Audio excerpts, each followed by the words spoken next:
Welcome to the Membership Guys podcast. Kick-ass advice and tips for membership site owners.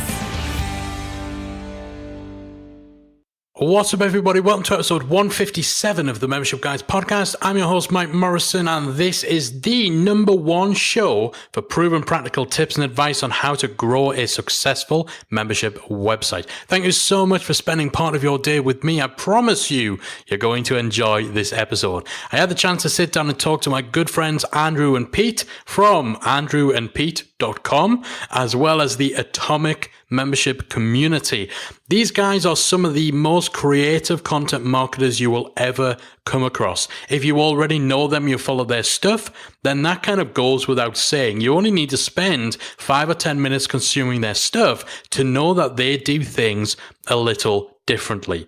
If you haven't come across Andrew and Pete before, then you are in for a little bit of a treat. They are very, very good at what they do. But today I didn't want to talk to them just about their marketing, which is what they're perhaps best known for, their video blogs, their podcast, all that sort of stuff. I want to talk to them specifically about how their creativity and all that fun stuff we see in their marketing carries over into their membership community, and what others can do to add a more creative twist to their member experience. So if you've ever thought that, I need to do something to be different, I need to do something to stand out from my competition, or just to inject a little bit more personality, a little bit more of me into my membership, but maybe you've held yourself back, maybe you've told yourself that perhaps your industry or your topic is too boring, perhaps you're in an industry that has to deal with a lot of regulation, or where everyone is expected to be really professional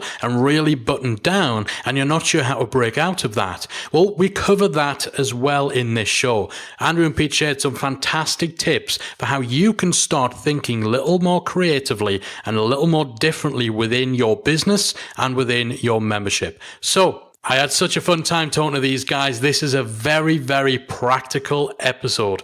Lots of ideas, lots of stuff you can take away and use. So I recommend grabbing a notepad and a pen and jotting away as you listen, or listen once over and then make a plan to revisit it afterwards to take some notes and think about how you can use the tips and advice that Andrew and Pete dish out during this episode within your own membership. So, with no further ado, I'm going to jump right in now to my conversation with Andrew and Pete. My guests for the show are two of the most creative content marketers in the world today. Their award-winning company helps businesses and brands through their popular YouTube channel, podcast, and membership community. They're the authors of 2 hit books, regular keynoters at events around the world, and they're consistently featured on sites like Social Media Examiner, Convince and Convert, and Entrepreneur on Fire, to name but a few. It's my absolute pleasure to welcome to the show my good friends, Andrew and Pete. Boom, boom, boom. Thanks for the intro, Mike. You forgot neighbours as well, Mike. I did. Well, I've moved to the posh part of town now, so, Former neighbours. Former neighbours and former friends. Yeah, after this show is done. It's so great to have you guys on the show. I've wanted you on the show for a while, actually, but it's the sort of thing where I just keep seeing little things you guys are doing in the background. And it's just kind of adding up and adding up and adding up to the point where I'm like, there's no way I can't just get these guys on the show to pick their brains about the things they're doing in their marketing. Thanks, Mike. We'll forgive you now. There we go. Did that work? We're good. Yeah? We're good. We're all right now. Yeah. For now.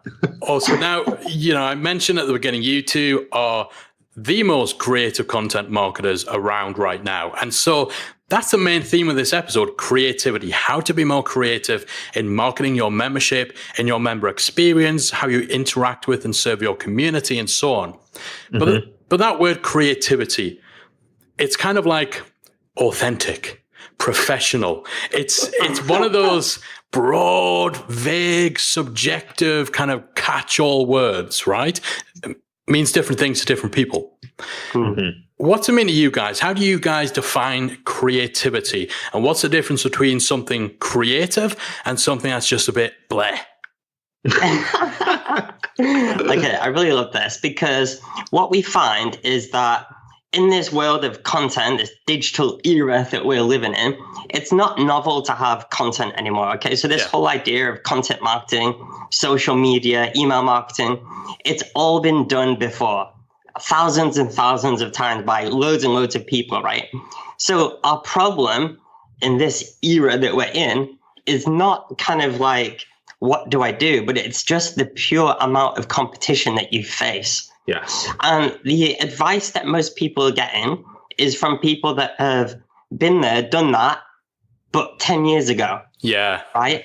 Or they've done it, but then it's totally in a different world to that person. So when people are trying to follow this advice, like start a blog, write a blog, and all this kind of stuff, they're just kind of following in the footsteps of this person who did it when there was less competition around. Yeah, they got in there first. What we find is people are really banging their heads against the wall, because let's face it, if you do the same thing as someone else that has done it before you, like, how are you ever going to like catch up to that, right? Because you're only ever going to be one step behind. So what a lot of people do, the advice the experts give is, you know, see who's doing the best in your industry and kind of do what they're doing. Whereas that's not going to work. You're never going to catch up, or definitely not leapfrog that person. Yeah, I think there's a real copy-paste mentality, which kind of really frustrates us. And we're kind of sick of people getting suckered in by copy this email script word for word, or follow this blueprint and you'll make 10 grand this month. And it's just like, you wouldn't get that in any other industry. Like, copy your competitors exactly and achieve the exact same results, right? But for some reason with online marketing, people think that's okay to do, but you wouldn't steal a TV ad template, right? Do you imagine? That would just not work. So why do it in online? All right. So when we talk about creativity, what we mean here in this context is trying to create content. I'll do things a little bit differently to what your competition is doing. And if you can do it in a way that's different, like positively, not just different rubbish, which is a key difference, then you have the ability to grow faster than ever before. And we know this because that's exactly what we did, right? We spent years and years and years, like I would say 4 to 5 years solid, doing what everyone else was doing and getting like 0 results. Yeah. And the moment we started to be a little bit more creative and put more personality into our content, and we were fun, right? We used creativity to come up with fun content ideas, but you don't necessarily have to be fun. That's a topic of conversation for a little bit later. But the moment we started to do that was the moment we started to get noticed.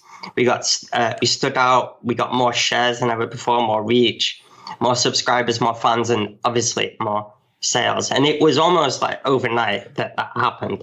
And we want people to stop hitting their heads against the wall, copying what everyone else is doing, find their own path and go for that, right? And succeed and leapfrog their competition. That's what we want for people. So hopefully we can get stuck into that today. Yeah, definitely. Yeah. With that, when you guys kind of stop doing what everyone else is doing, because you're absolutely right. Like most of these guys who are setting the template and setting the path, they had the advantage of being there first, right? Yes. And you know, no formatting of a blog post or fancy graphics in your video can give you that same sort of advantage. Like that's gone. That's done. So it's funny you should mention that, because we have this motto that to stand out, you either need to be better or different. So if you are better than everyone else, then obviously you're going to stand out and people are going to come to you as the go-to expert, right? And if you are in a tiny, tiny niche, you can be better than everyone else, right? Which is great. That's how, Mike, you win, right? Because you are amazingly, infinitely better at everyone else at talking about membership sites, That's right? So kind. So kind of you to say. You're welcome. So, that's cool. But if we came and did what you're doing, it would be incredibly difficult for us to be better than you. Yeah. Right? Because you've got like a good few years on us, right? So for us to catch up to that, it's going to be really tough. But if we wanted to get into the memberships market, we could potentially win by being different to you. Is that a threat, Pete? I was going to say, don't you be giving people ideas either. To stand a chance, if we wanted to stand even a morsel of a chance, and that's where creativity comes in, because a lot of people are almost scared of doing that. And so we've got some cool tips that we could go into about getting over being scared of creativity as well. Awesome. Yeah, we'll dive into those in a bit. Is it a case of actually if you can be better and different, or do you want to go all into trying to be one or the other? I mean, I think you want to be as good as possible. Yeah, you don't want to be like as best as you can be. Yeah, you don't want to be polishing a turd here. You kind of exactly. You want to make sure whatever you're creating is awesome. Yeah. But if you're going into an industry that has a leader, like just what we're saying is you can't try to just copy that leader and be better than them. Yes. Yeah. Without doubt. All right, let's get specific then. Let's talk about some of the ways that you guys are using creativity within your own membership. You know, there's anybody who checks out what you guys are doing at andrewandpete.com will see that your content and your marketing are inherently creative. And maybe it's a little bit easier to be creative with marketing because marketing is all about grabbing attention and doing stuff to stand out. But when it comes to the day-to-day, when it comes to the way in which you design and deliver a product like a membership, the way in which you craft that experience, then maybe it's a different kettle of fish, or maybe it's not. Maybe this is what we can talk about. Because, you know, I keep seeing a lot of little random things you guys are doing with Atomic, which is the name of your membership. See you guys putting out little fun things on social media, cool little touches here and there that I'm certainly not seeing other people doing. Can you talk us through some of the stuff you do with your Atomic membership to be more creative with your actual member experience? Yeah, so we have 3 kind of brand values that we run through everything we do. One of them is rule breakers, so we always like to do things differently. One is best friends, because we are kind of best friends and we always want that kind of friendly vibe. And one is inspire action. So we don't want to be fluffy. We want to give people actual stuff that they can kind of go and do. And we would encourage everyone to go and think of those 3 brand values that's going to define everything you do, not just your content, but how you're running your membership too. Now, we tell people to do this, and I think some people think it's fluffy or a little bit vague, but it's not. Honestly, like every single action that we take, we run through those 3 brand values, and that's how we can come up with ideas. So for our membership site, one of the things that we really want to encourage is that second brand value, that kind of best friends. We want to make sure people feel welcome like as soon as possible. And we almost want to have kind of a laugh with our members. We want to kind of like hang out with them. Yeah. We want the experience to be fun and enjoyable, because if you're hanging out with your best friend, it's going to be fun and enjoyable. And if you're not enjoying learning about marketing, then it's going to be really tough for you to actually retain that information and feel like you want to do marketing. Yeah. So, by making it, entertaining or fun or getting everyone involved and, feeling comfortable, then immediately they're going to want to do marketing better. Yeah. And it's like right off the bat, we try to kind of set that tone. So yes, we have kind of our welcome series that goes through, which is all worded nice, kind of friendly tone, et cetera, et cetera. But then one of the first things that they'll get. Oh, you know what? It's actually the very, very, very first thing. I'm going to butt in on you there. Yeah, sorry. The moment they press the button to join. Yes. Oh, yeah. I remembered. we've got a little welcome questionnaire, what do you want to get out of Atomic and blah, blah, blah. Where did you first hear about us? That kind of thing. But the very first question of that is, what do you prefer? And we've got pizza, sweets, chocolate, or kale. Right, they're the 4 options. So like setting the tone off the bat. And has anybody ever chosen kale? And do you block them? People have. Do you ban them? Do you ban they them have from like membership? the worst retention rates, the kale choosers. Yeah. Oh my god! I've never actually measured that. Maybe we should measure that. Yeah. That would be the most incredible and incredibly pointless research project for memberships. Do people who prefer pizza retain better than people who prefer kale? I'm going to put that in my Facebook ad targeting. Oh, I love that. I love that. But we've actually mapped out the first 100 days of membership. So we actually have all of these different touch points that people have to go through once they join Atomic. I think it's on day 2 or day 3, they get a welcome GIF of us sent to them publicly on Twitter, welcoming them to the family with party poppers. We do love a good party popper. So we literally recorded ourselves pulling a party popper, and then we turn that into a GIF, and that's what gets posted. And the nice thing about that is, they feel welcome. It's public. They can share that, and instantly they feel like they're part of the community publicly as well. Like they shouldn't be ashamed of it. Yeah, it's not. It's not a community where you're like, oh, I'm secretly a member of Atomic. Like we want people to feel that pride. Yeah, and you're taking your community into their world as well. Yeah, it's not like when they want to be part of Atomic, they come to your website and log in, and that is where they are part of Atomic. You're threading yourself into their world too. Yes. That's a nice way to look at it. Yeah. And there's a few other things we do. So they always get a handwritten postcard offers within the first week. One of my favorite things that we do that kind of hits all 3 brand values is we do wins of the week. Yeah. So it's not necessarily every week. Maybe it should be every week. It's like once a month. It's usually once a month. But it's usually a Friday afternoon we do it. And we'll just post in the group, hey, let's share our wins today. And we get everyone commenting all their wins. And then we do a random draw using an actual online roulette wheel. Yeah, it's called wheeldecide.com. Wheeldecide.com. WHWEL decide.com. Yeah, everyone that's submitted a win gets put on the wheel, and then they'll win something awesome, like a free pizza or like the biggest bar of chocolate. I like doing the pizzas the best because it's on a Friday afternoon. We tend to actually send them the pizza for the tea that night. So literally, as an experience for the member, right? They're there 12 o'clock Friday afternoon, right? By the end of the day, they've won a pizza. It's on the table, and we've also bought them extra dessert for 2 people. Love it. It blows their mind, and they post about it everywhere. But it's not just the buzz for that one person, right? The whole point of a community is that people know each other inside of the community.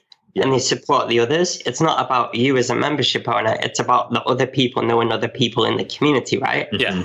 And what better way than getting excited by seeing all your fellow, camaraderies sharing their wins. Yeah. It's a really positive experience for just everyone involved. Yeah, no doubt. And the thing with that is it's an example of you are actually entering their home, not literally, but you are there as part of their world. And it's not exactly a life-changing, life-altering experience having someone buy a pizza for you, but it's memorable, right? And it's remarkable in the truest sense of the word.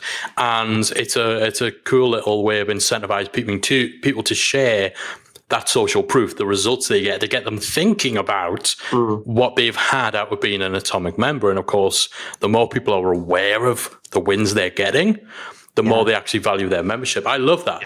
I love that. And it's also a nice way to almost get everyone going as well. Like, oh my God, they're all doing this. I need to post something. I need to win. What have I done? Yeah, sorry, Andrew, go for it. No, I was just going to say, I think it really kind of humanizes the whole experience as well. We actually really do care about our members. And we've heard from our members and people that have been members of other sites. They don't really have that experience. Yeah.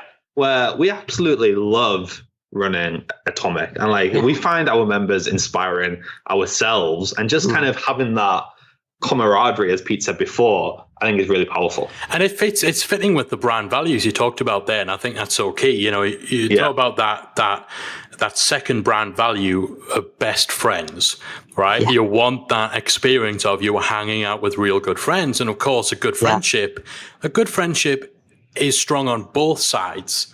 Yes. And so, your best friend buying you a pizza, that's awesome. Your teacher or your boss or your professor buying you a teacher, maybe they're going to find themselves in the local newspaper, depending on the situation. Yeah, it hits the other two as well, right? So it hits Inspire Action because everyone's always super inspired after seeing everyone's wins. And it's also Rule Breakers because no one gives away bloody free pizza. Do they? Although we're now going to be getting inundated with our members saying, you can't have that one. That one's ours. No, it's gonna happen. Told everyone these secrets. It's gonna happen, man. We're gonna get. I'm just kidding. We give away free branded pens. That's what we do. Yeah, branded pens are the key. Hashtag sarcasm. I love that. So. Another thing we do there. Another thing. This is why I want you guys in, because it's not like you've sat down and kind of thought, okay, what's the optimal 5-part email series to send out as part of the onboarding? Like, it's just all these little things that are adding up to a really unique, really creative member experience. So we get like our community manager to do this. So if you're listening to this and thinking that's great, I don't have time for all that. Yeah. Our community manager does this for us. So that eases the pain there. But we've had people tell us like this is the best welcome experience like they've ever had.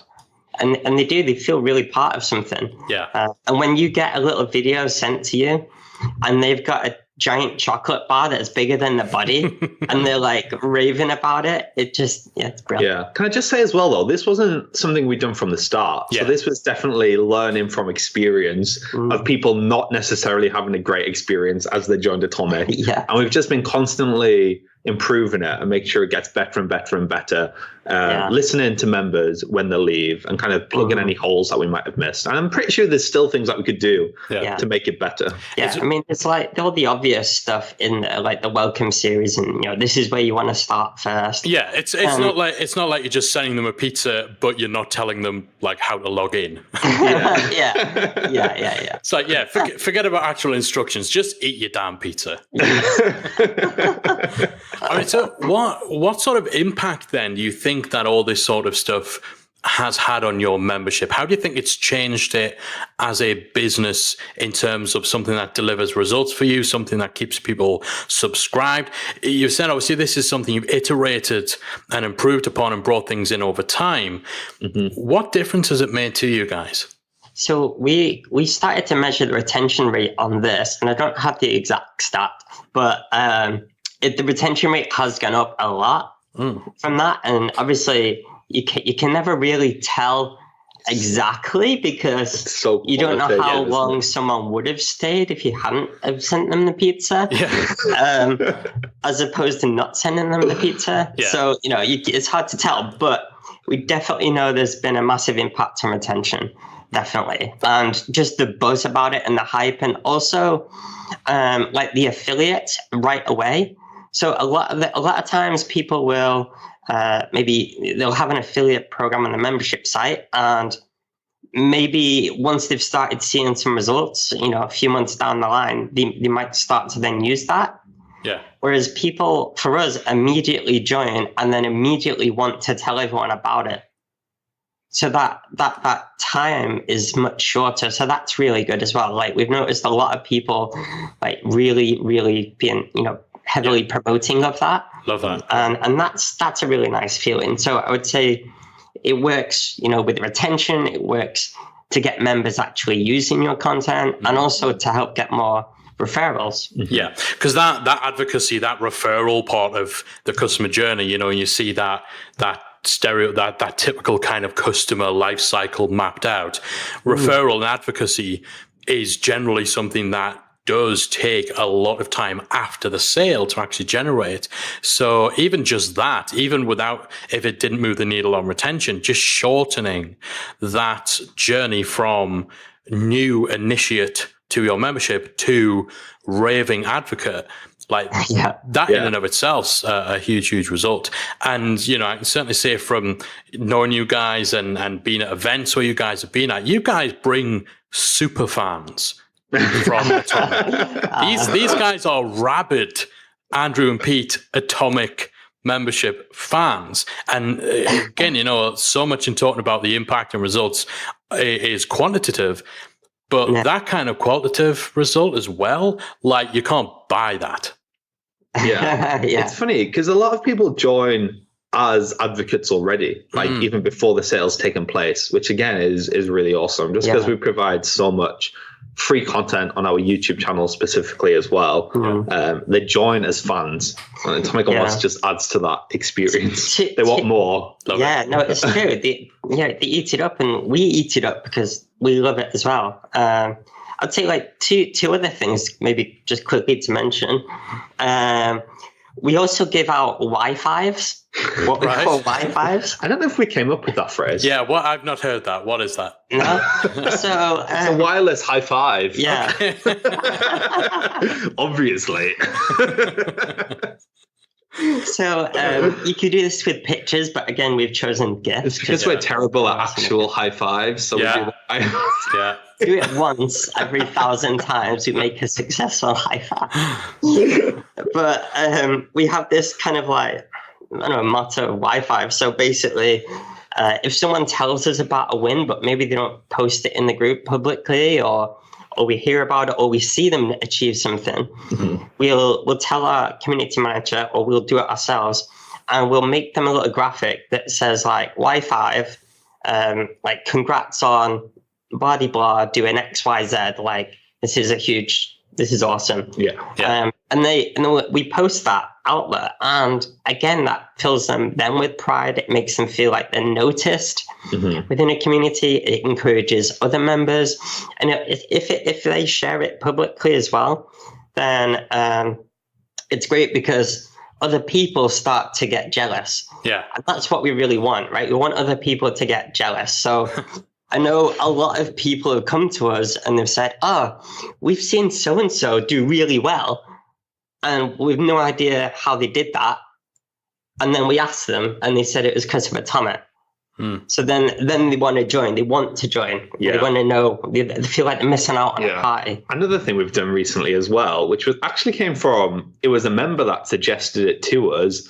Because we haven't blogged for a while. We are solidly video content. But our members started wanting to blog for us. So we've let the members, because obviously our site's all about marketing. So we've let the members share the amazing marketing stuff they have done. Often it's been learned on Atomic and share that story, which is another really cool way of showing off. So it's like, it's a really great way to sell Atomic. In a way that isn't salesy from us.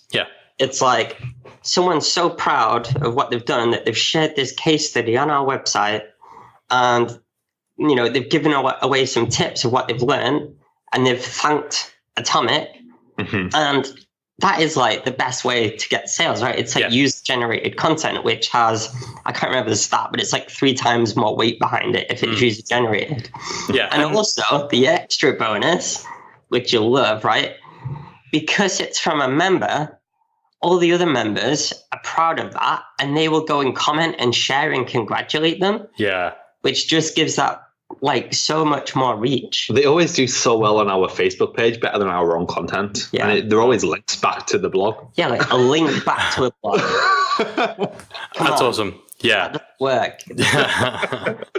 No, I mean that kind of like using your platform in that way, like telling your members stories and allowing them to actually be center stage, like it's worth its weight in gold. And similar to kind of what we do with the Behind the Membership podcast, you're not featuring them so they can just talk about how amazing your membership is.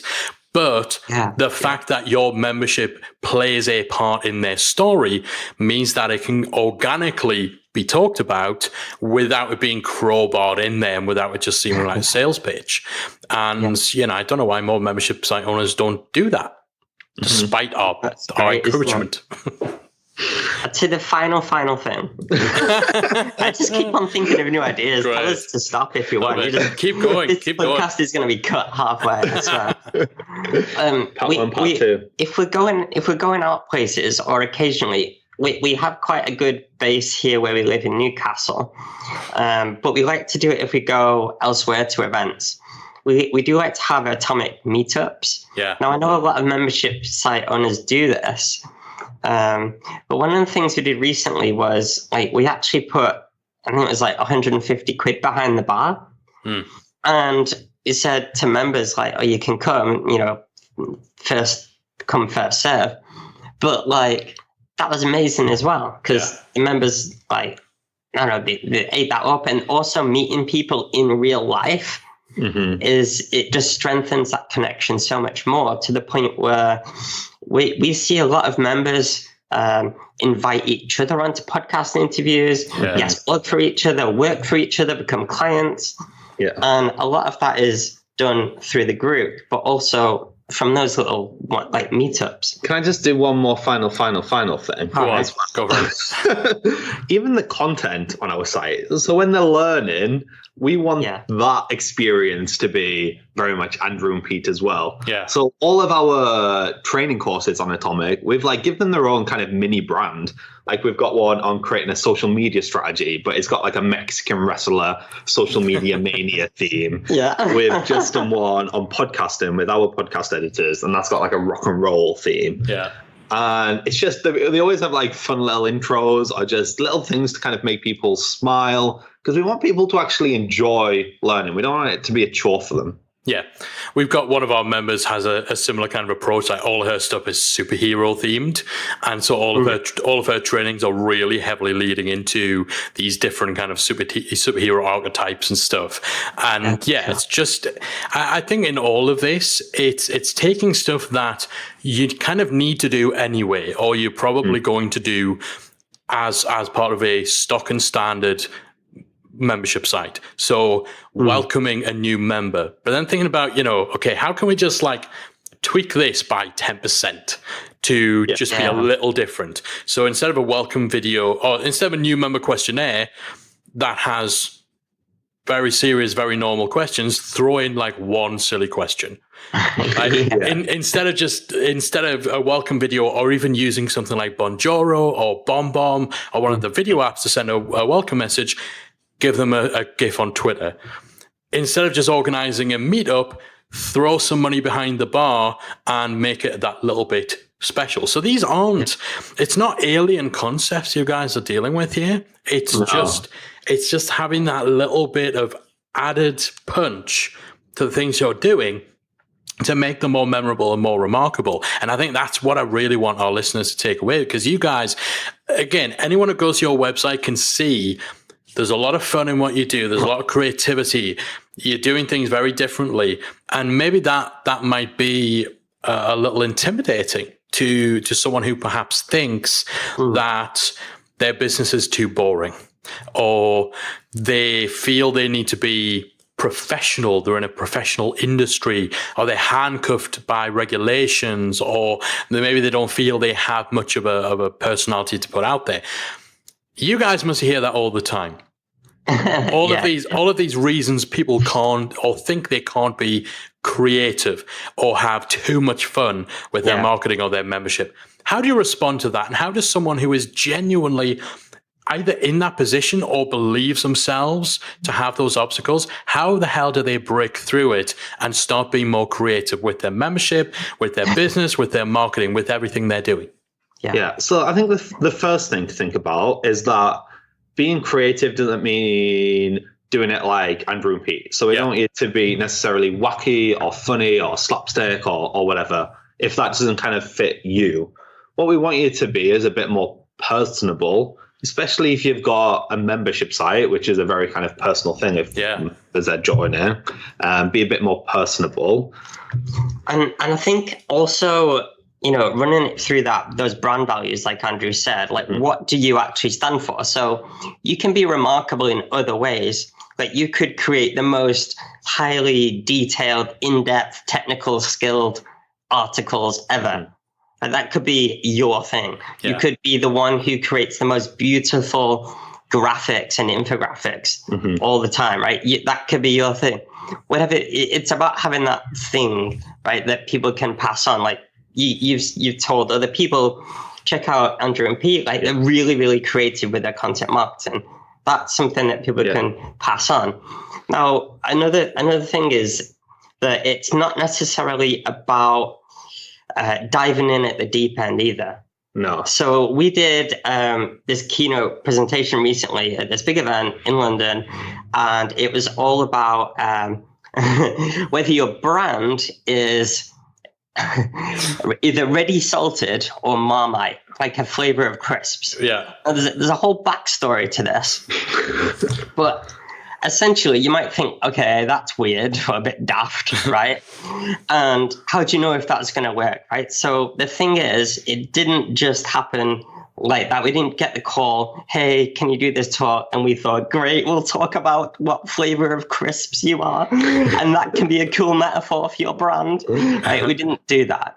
Instead, what actually happened was we're looking for these micro moments of remarkability, right? So we first had this little rant on our Instagram story, and it was all about this guy in our office who always bought ready salted crisps, and they never got 8. But we said if you bought Marmite crisps, people would eat them. And one day he did actually buy a Marmite flavor of crisps, and they all got 8. And we use this metaphor for your brand, right? And it went down really well. People like really responded to it, like, "Hey, I'm definitely Marmite. I'm definitely ready salted. Can you help me?" Yeah. And other people were like, "How dare you mock ready salted crisps? I love ready salted crisps." And people sent us quite abusive things, and we like hardcore ready salted fans. And other people made memes about us. Right? I mean, it was crazy, right? It kind of like not majorly blew up, but it blew up for an Instagram story. And we thought, okay, this is brilliant. It's getting, a really good interaction here. So we then put it in an episode of our podcast, the Andrew and Pete Show. And again, we got a great reaction from it. Like we got the most comments about that one little story than almost anything else in that episode it was in. And if you know anything about a podcast, it's like a game show. It's pretty crazy. Mike's on it, so you should definitely check it out, guys. Yeah. And we got sent 70 packs of ready salted crisps through post. And some I Love Ready Salted mugs, like branded mugs. And we thought, okay, this is great. It's getting a good reaction.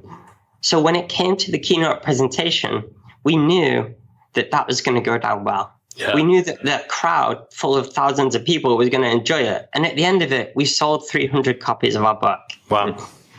And that's what we want to say to everyone listening. It's not about diving into the deep end. Yeah. It's about testing small things first. Yeah. If you get a reaction, scale it up and scale it up again. And that's how you're going to win. Yeah. We've got so many examples of that. Yeah. And a great place to start is often with those really boring, kind of mundane things that everyone might do on your membership, like your welcome email or the thank you page or whatever. Just start small with one of those aspects, tweak it, see what happens to get the confidence to do more. I love that. And it's not, I can already see there'll be like a handful of people who think, okay, well, I'll do that. And then I'll split test it and I'll run an analysis for open rates and all that sort of stuff. Would you agree with me that is not how you should be approaching this? This is a little bit more about just being a bit more freeform and a little more experimental and just throwing something at the wall and putting it out there and seeing what kind of qualitative. I would say yes and no, actually. Okay. Because are you guys analytical? I don't see that with you guys. I'm not. I'm not. Okay. He is a bit more analytical than me, but yeah, I'm way more of a gut feeling kind of guy. Yeah. He drags me into it sometimes. To a large degree, yes, it's all based on testing and seeing what that reaction is, seeing what the actual response is from people. What is there an engagement to this? If there's no engagement to stuff that you're doing, there's no point in continuing it. Yeah, that's the way we see things. Yeah. But saying that, analytics can massively help you make more informed decisions. And I don't want to ever say to people like they're not they're not worth it, because we massively think they are, right? And what creativity is about is almost creating these mini case studies, right? And extracting what works. So if you test loads of different things, each one of those almost becomes a little case study, and you can learn from that and grow. And there's numerous stories about companies that have done that, they've tried little things here and there. And every time, they've maybe had a small win here, but it's failed because of this other reason. Mm-hmm. But every time they're creating these little mini case studies and then combining them all together, learning what works and what doesn't, then you can come up with something that's really special. Yeah. So maybe not using analytics in the first instance. Yeah. Not letting that be a barrier to you actually just... Don't let it be a barrier. Yeah. But if you want to make the informed decision, if you are a bigger company that needs the evidence for their boss, start to collate that qualitative and quantitative data. One of us has to be sensible. One of us has to be sensible. Yeah. But definitely don't overlook the stuff you can't measure. You can't track, you can't measure everything. And I think the point I was trying to make, and you guys are kind of backing this up, as if you're sitting there kind of thinking, okay, I'm convinced, I'm gonna try and send out a fun email with air quotes. Don't stress over okay, what call to action is going to be the most optimized for this. Just do it.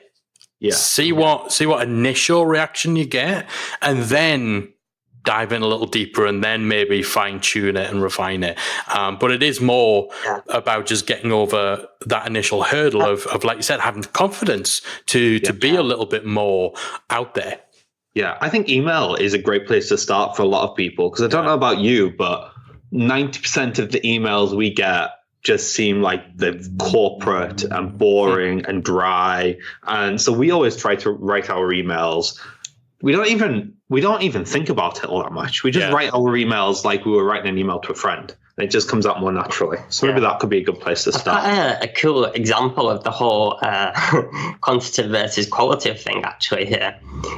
Because in our YouTube videos, and if you want to check out some of our crazy marketing unboring videos, by the way, you can at andrewandpete.tv. We had a series of videos where we had large chunks of comedy in it, and then value, and then comedy, and then value. Mm-hmm. And what we found was the view rate on the videos wasn't that great. But when we were at networking meetings, people kept on bringing it up a lot, and asking more about it, and they really, really loved it. And then we thought, oh, great, they're getting a good reaction, but we were confused as to why they weren't getting great views or retention. And what we discovered was we went through the retention graphs on YouTube, in your YouTube analytics, on all of these videos compared to some of our others. And what we noticed was the people that were subscribed to our channel didn't mind this comedy stuff. They loved it. They ate that up. They even rewound to go to that. But the people that were not subscribed to our channel, they skipped it. They hated it. That's when they left. Yeah. Right? I don't think hated it. I think they were confused by it. Confused. Yeah. Maybe not maybe they're not used to us. And maybe it's a better term. Yeah. But so what we did to combat that was basically use humor, but try and incorporate it and ingrain it more within the tips and the content, rather than having two separate parts of fun bit and then informing kind of bit. And so that's a great example maybe of quantitative and qualitative data coming together to form the perfect result. You sound way too proud of that. It's because I'm terrible at thinking of examples. You're gonna. So I was like, oh, we've got an example for once in my life. can never win an argument because I just have too many examples. You're going to love the last question I've got for the interview later on as well. Because I'm literally asking for just a whole bunch of examples. There you go. I'll give you a little bit of time. For that. All right. So in terms of obstacles or excuses to kind of to hold yourself back from being a little more creative, it's really coming down to recognizing that you don't have to be as wacky or as zany as someone who you think is inherently creative. It's about establishing those brand values, what you are all about, and using that as a filter for everything you do. And then just looking for that little twist, that little bit more personality of how to be a little bit more human in the experience that you're providing, whether it's for members or for content. Yeah. The boring factor, or the too professional, or we're handcuffed by this or that and the other, or, I've got business partners and how do you stay consistent? What else do you see holding people back? What other obstacles do you see your community, your members, who I'm betting are all working towards kind of following your model of being just more creative, however that manifests itself? What other obstacles do you see those guys facing, and how do you get around that? Sometimes it's a lack of ideas. I think especially if you are working on your own, it's hard to kind of see ideas. I think that's a benefit of there being two of us, is that we can always kind of pass ideas around to each other. Yeah. So we would always recommend, like, we've been in mastermind groups since we set up our business, like different ones at different times. And they're always just great for getting new kind of fresh ideas that you can bounce around. Yeah. Another idea is to have what we call like a brainstorming buddy. So maybe you meet up once a week with just someone that's, close to you, that knows your business. That's the cheesiest name. It is. It's so cheesy. Yeah. I feel like cheesy should be part of our brand values. Actually, because, and then also what we do is we encourage people to create creative frameworks. Okay.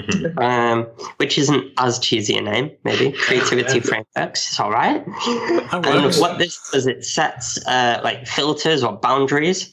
So if you're really creative, you've often got too many ideas, and you're a bit all over the place.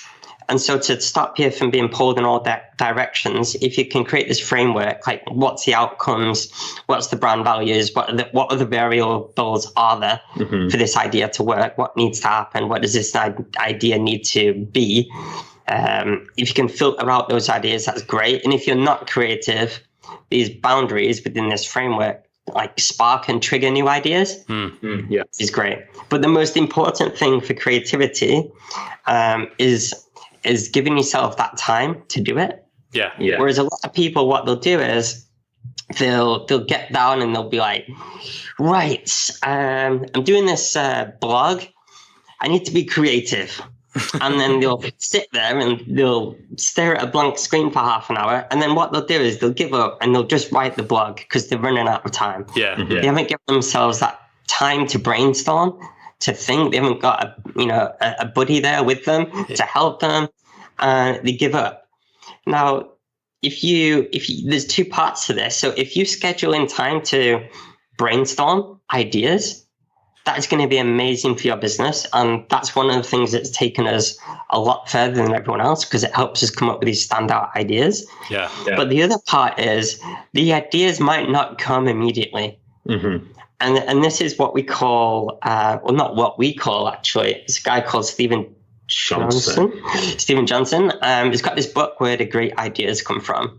And he calls it the slow hunch. So you might have an idea staring you in the face, and you've got this framework. You're almost there, but you've not quite nailed it yet.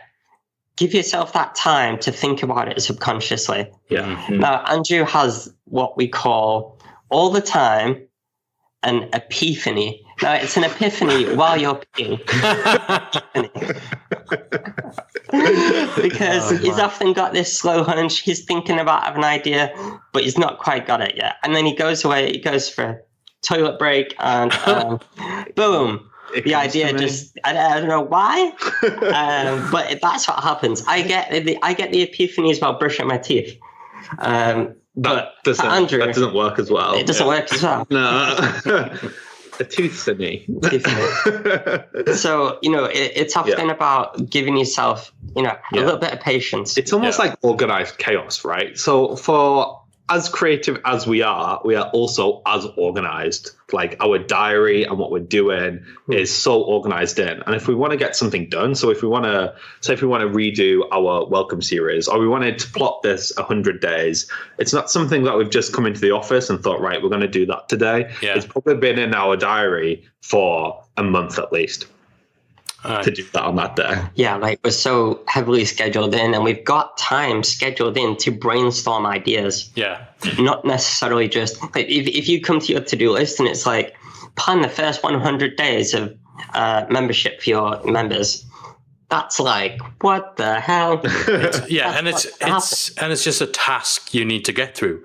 And when the objective of something you're doing is to simply get it done or to squeeze it in because you've got an afternoon free, then of course you're gonna skip past giving it a bit of breathing room, having that space to brainstorm and to try and find an it's frustrating, isn't it? Because you want to just get stuff done. Yeah. And we constantly have this debate of what's more important, right? Just getting it out there when it's 80% ready and just getting stuff done, or being a bit more of a perfectionist and spending a ridiculous amount of time to brainstorm, to plan, to have the slow hunch, to think about an idea, and then finally to execute. Yeah. And we constantly have this debate of what's best. And it is just a balance. You have to pick your moments. Yeah. Sometimes it's just about getting stuff done. Yeah. And do you know what's amazing about all of this, though, is that there's always going to be people that say, I'm too boring for that, or I'm too professional. Like, we know we're not going to like convert everyone. Yeah. But that's great, right? Because if you're listening to this now, if you are the one that does this, you are the one that can stand out. Yeah. Because there is only like 10% that will listen to this podcast and go do it. Yes. Yeah. Who has the balls? Yeah. And yeah, I mean, the thing is with that, like, if that is you, if you are like holding yourself back from actually putting more of yourself into your brand, more of yourself into your marketing, into the experience you create for your members, if you're stopping yourself from doing that, then one, it's probably going to come a little bit easier to you because you're not kind of pretending to be this fun, easygoing, kind of wacky person when you're just dying inside. But also, it's like people, I think, just in all walks of business, they're so afraid of putting people off, of turning people away. But it's probably one of the best things you can do is to filter people out based on whether they actually resonate with the way you do business. Yes. It's that whole Marmite thing. 50% will hate you, 50% will love you and buy and eat you all up. Yeah. I don't think it's necessarily 50-50 for us, but like there are a handful of people that just do not like it, do not get it.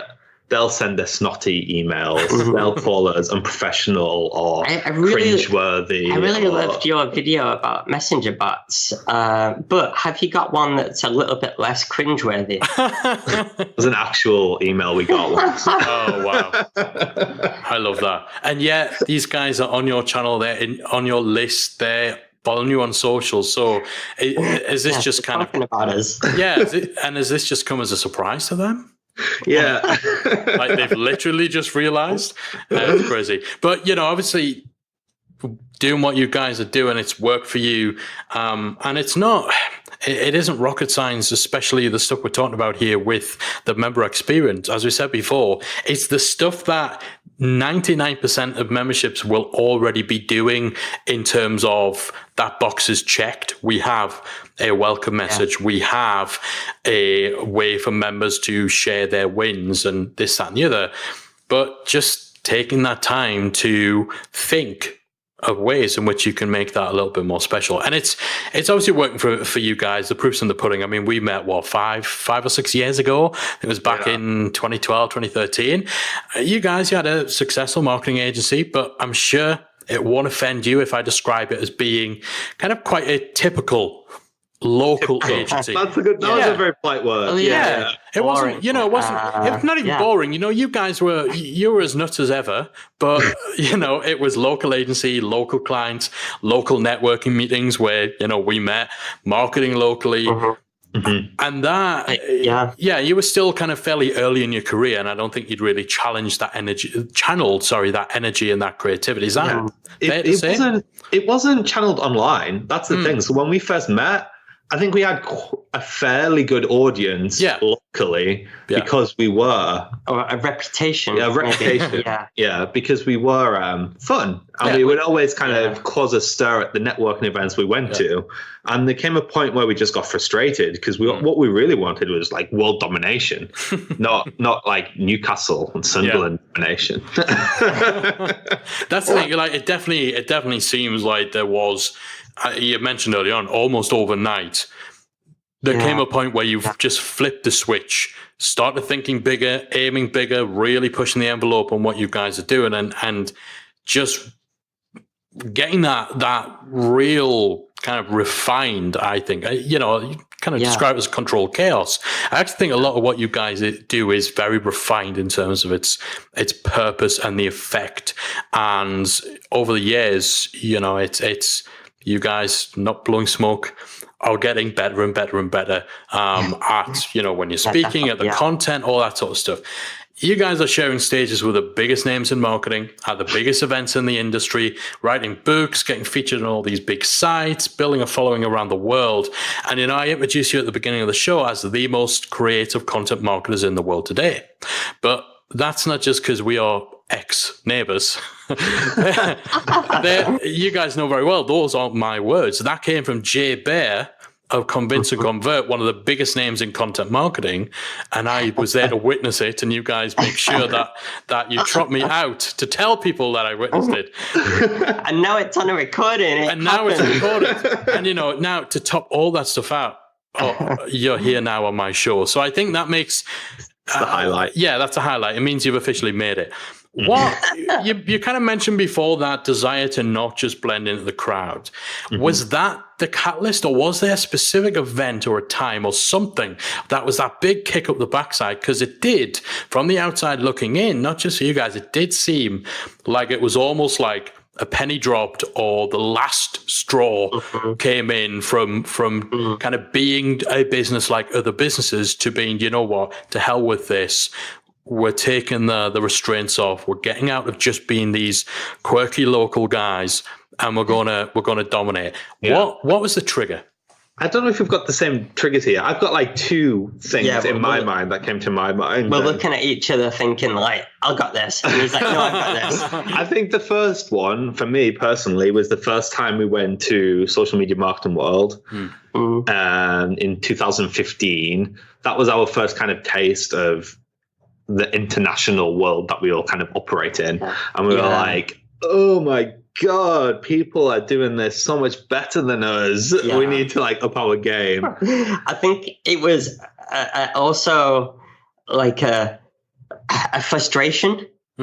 Like we were frustrated that we weren't getting any results online. Like literally, like our online presence, like although it looked like it was doing all the right things, get the odd lead on Twitter, and that was about it. It was terrible. Like we hardly got anything, and we always have this big frustration because we're really ambitious, and Andrew's got a high D profile and a DIS profile, and he's like, I need to like get some results quick.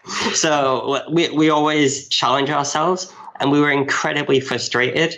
Like we were getting enough business from offline and referrals and networking, but not online, which is where we really wanted to grow. So there was this frustration. And then we went to Social Media Marketing World, and we compared ourselves to everyone else, and we thought like, crap, like like for example, Johnny Dumas, right? He started his podcast at the same time we started our marketing agency. Right. And yet he's a multi-millionaire.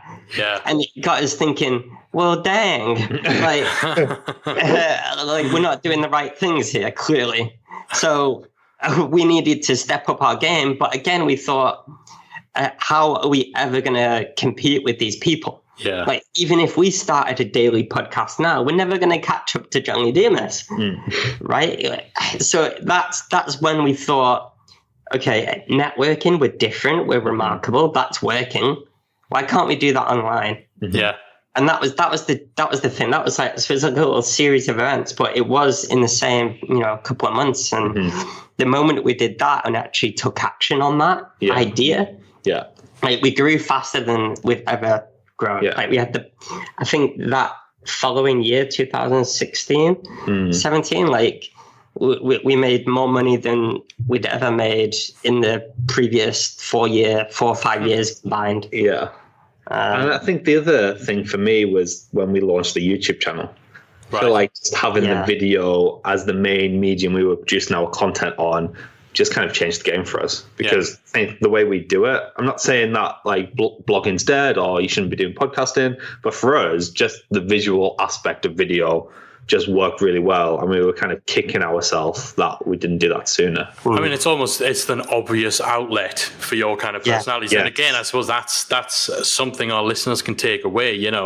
What is, don't blog because you read an article once that said that everyone needs to blog. Don't podcast because your favorite influencer has a podcast. Like, find the thing that feels most natural as an outlet for you, your personality and your business, and just dive into it. Exactly. And again, it comes back to those brand values. And for us, once we wrote that down, it was really clear what medium we should produce our content in. Like, our blogs were fun, but you just cannot get over the same. Yeah. There's only so many times you can like use a funny GIF. Before it becomes a little lazy. Yeah. Definitely. I mean, it's been an awesome journey, and one that I personally enjoyed seeing you guys go on. It's almost that little bit of pride. I know I'm not that much older than you, really, but still, it's like you feel the same for you as well, mate. Thank you. As northern marketers doing good. Oh yeah, we don't. You were doing just web design and marketing, and you had your bootstrap marketing. I had my book, and now famous celebrity. It's funny because we moved to Newcastle just as you left. Right? Yeah, I heard you were coming. Yeah. And then you came back. Yeah, I'll let you guys have the stage for a little bit of time. You're welcome. No, and I mean, again, it's obviously it's clear just how much of that's been fueled by just looking at things a little differently and being a bit more creative and just, I suppose, putting in a little bit more effort than a lot of people are willing to put in to just find that little angle, go that extra little mile. And hopefully, if anyone listening has any doubt about whether they should be paying attention to this kind of process and to the stuff we're talking about, then that should definitely nudge them over the edge. Now, I promised I was going to kind of put you on the spot a little bit before we finish, because you've recently had me on your podcast. I believe by the time this episode goes out, the current season of your podcast, The Andrew and Pete Show, will be finished. So we will know how I have fared. Honestly, like, you guys put me through hell. You put all your guests, some of the biggest names in the marketing industry, through hell. Right. It's fun hell. It's kind of fun. We nearly killed Kim Gass. I feel like Janet Murray got the worst end of the deal for some reason. Yeah, I think I kind of escaped relatively unscathed because I'd like done my research. I practiced like trying to give an interview with like a mouthful of water and stuff like that, which you guys did. So I'm not going to be as mean as you guys were, but I'm going to put you on the spot a little bit, test your creative muscles, and get some off the top of your head ideas from you guys. Okay. Because just to give people somewhere to start with, this may just collapse. We haven't scheduled in this time, Mike. No, I know.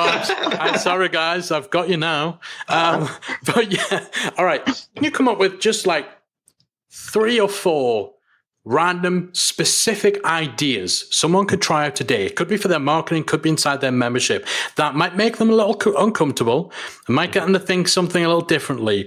I want you guys to be my human idea generators for membership site owners. Maybe it's a blog post, maybe it's a video, maybe I don't know, send out this email to people. Whatever comes to the top of your head, 3 or 4 random specific ideas someone can go away and try today. That's a little more creative than perhaps what they're usually doing. Okay, old embarrassing photo. Okay. Tell a story around what you were doing at that point in your life. Love it. And where you've come to at this point. Tying in maybe why you've launched that membership site. Ooh. Awesome. That's a really I love good posting idea. Embarrassing photos of Pete. Yes. Love it. Not of yourself, of Pete. So No. so you need a fall guy, right? Yeah. How about taking like a screenshot of some of the main pages in your membership site and putting it into a 360-degree photo and posting it on Facebook so people can open it up and explore your website in a 360-degree photo. That's pretty cool. I quite like that. Is that easy to do? Or is that something you can do a quick Google and it'll tell you this is how you stitch stuff together? If you Google it, there's a little link which has templates. Okay. You get the little like Photoshop template. You put your image in and export it. Cool. Boom. And I don't know. We should do that. That sounds good. That's a good idea. Yeah. So the thing with ideas is quantity leads to quality. Yeah. So if you throw out 10 bad ideas, you're only getting closer and closer to that one good idea that you need, which is cool. So that's the third thing someone can do. Literally just sit and just stream of consciousness. Write down as many totally mental ideas as you can think of in like 10 minutes. If you give yourself the creative framework, and then what we play is a no wrong answer game. Okay. So we take it in turns we have to say something. That's the rule. It's like quick fire. We have to say something, even if it makes like no sense whatsoever. Yeah. Ideally, it's around the point in the middle that we're trying to kind of brainstorm. But if we can't, it might just be something completely random. We write every single thing down. And if anyone's negative, they get a yellow card. So is that just that sucks, that wouldn't work? Yeah, because negativity kills creativity. Hey. Yeah, there we go. Hashtag Instagram quote. All right. Give me another couple of ideas. One each, and then I'll let you go.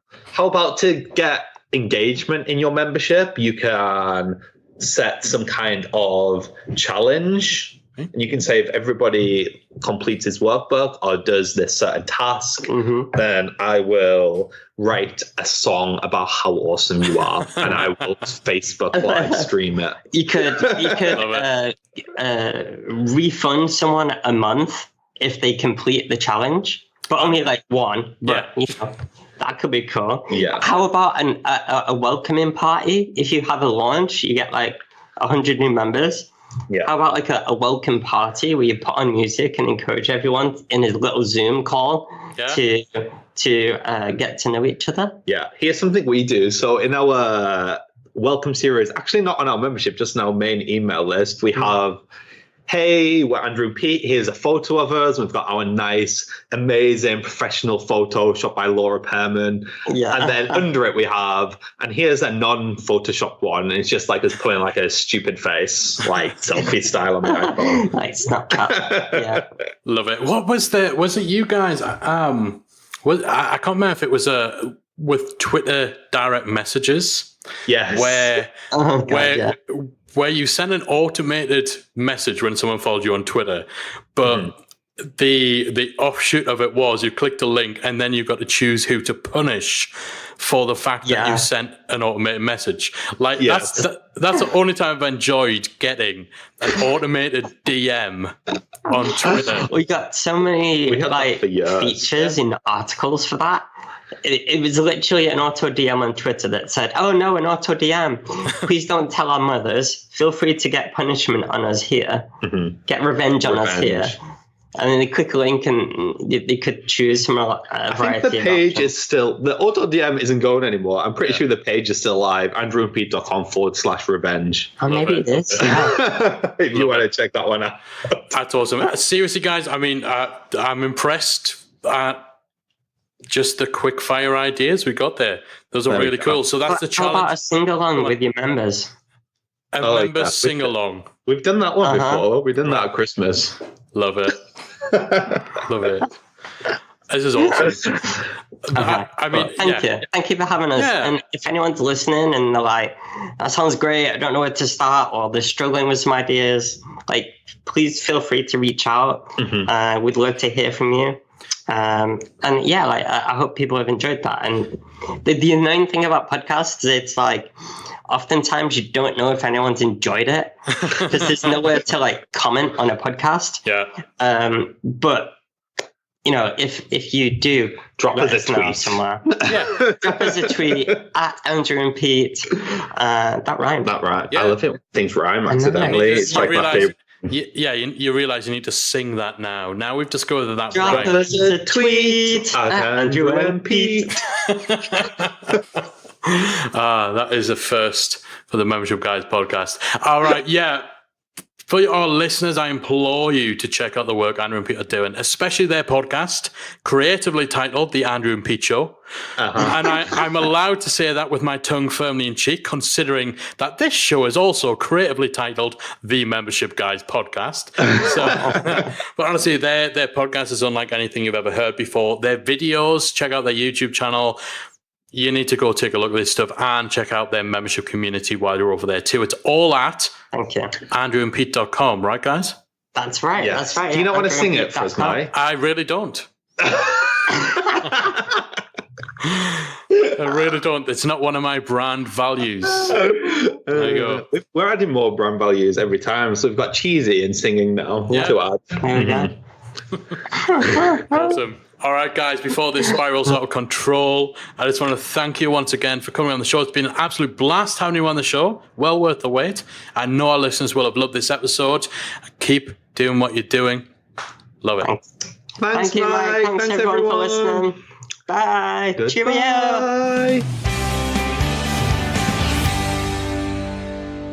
Thanks again to Andrew and Pete for coming on the show. I'm sure you agree that this was an awesome episode. Lots of real useful, real practical stuff and lots of ideas that hopefully you can go away and adapt and use within your own membership too. And as I mentioned at the tail end of our conversation, make sure, I implore you, head over to andrewandpete.com. Check out what these guys are doing and take a look inside their membership community. You know, so many lessons can be learned as a membership site owner simply by joining other membership sites. In fact, we hear that all the time from our own members within Member Site Academy. Not only are they learning from the training we provide, the support and advice we provide, but they'll learn simply by watching and looking at how we do things as well. So we act as a case study. And that is true with any membership site that you join. One of the best ways to learn is to see what other people are doing. Now, as we talked about during our conversation, a lot of memberships you'll go to, you're not really necessarily going to pick up too many things that they're doing differently from others. But I guarantee you, inside the Atomic membership, you're going to get a taste of that creativity that Andrew and Pete are so famed for. And that will certainly help stoke your own ideas and get your own creative juices flowing too for how you can enhance and improve your member experience. That's it from me for this week. I really do hope that you found it useful. I'd love to hear what your biggest takeaways are. If you are inside the Facebook group, Let us know in there your favorite part of this interview and what you're going to do on the back of Andrew and Pete's tips. If you're not part of our free Facebook group, make sure you head on over to talkmemberships.com. That's talkmemberships.com. Punch that into your browser. That'll redirect you to our group. Or if you're on the Facebook app, just search for Membership Mastermind and you will find it. We've got around about 9,000 to 10,000 members in there. Let us know your takeaways. Let us know your feedback on today's episode. And be sure to tweet myself at Membership Guys or Andrew and Pete at Andrew and Pete and let us know what you thought about the show. That's it. I'm out of here. I'll be back again next week with another installment of the Membership Guys podcast. If you've enjoyed today's episode of the Membership Guys podcast, we invite you to check out the membersiteacademy.com. The Membersite Academy is the essential resource for anyone at any stage of starting, growing, and running a membership website. So whether you're still figuring out what your idea is going to be, or whether your website is already up and running and you're just looking for ways to grow it and attract new members, then the Membersite Academy can help you to get to the next level. With our extensive course library, monthly training, exclusive member-only discounts, perks and tools, and a supportive, active community to help you along the way with feedback, encouragement and advice, the Membersite Academy is the perfect place to be for anyone looking to start, manage and grow a successful membership website. So check it out at membersiteacademy.com.